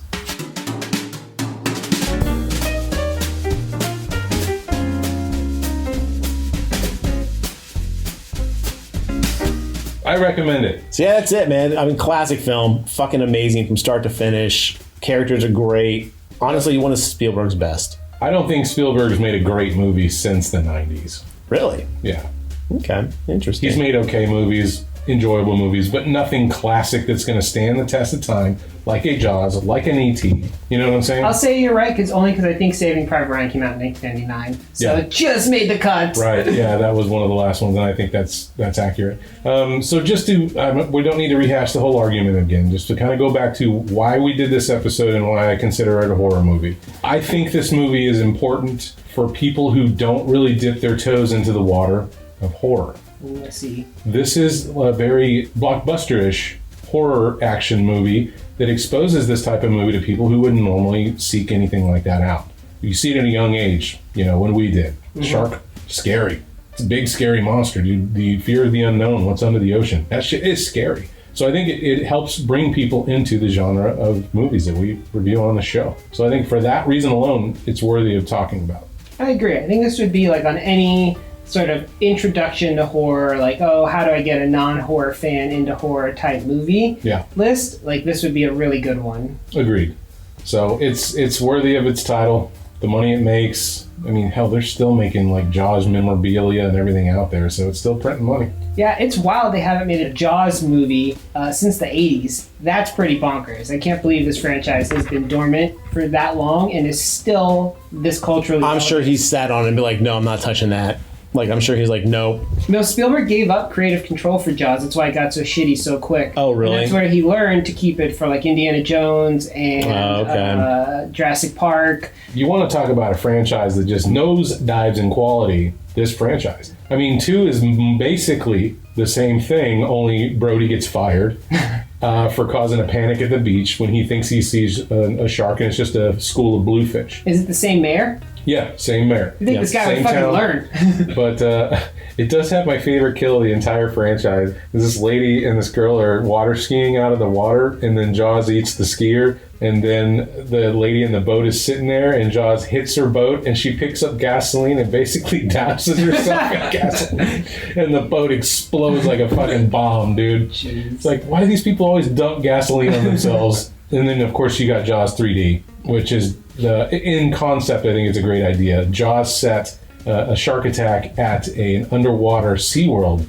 exhibit. Mm-hmm. Well, it was originally supposed to be a comedy. Right, yeah, they wanted to make it was like a National Lampoon style. Universal was like, we ain't doing that. Fuck that shit. So they scrapped it and made it a traditional movie. And that one, the shark is a female. Okay. She's got eggs. And she's 35 feet long. Oh. So she's even bigger. Oh, because females are bigger than males. Yeah. Okay. And Dennis Quaid plays Mike Brody, so along with his brother, and the effects are terrible because they leaned way heavy into the 3D. And then we round it out with Jaws: The Revenge. The shark is going to go ahead and attack the wife Brody. So I think that one, he follows her down to the coast of Florida where she moved to, and that's why it's The Revenge.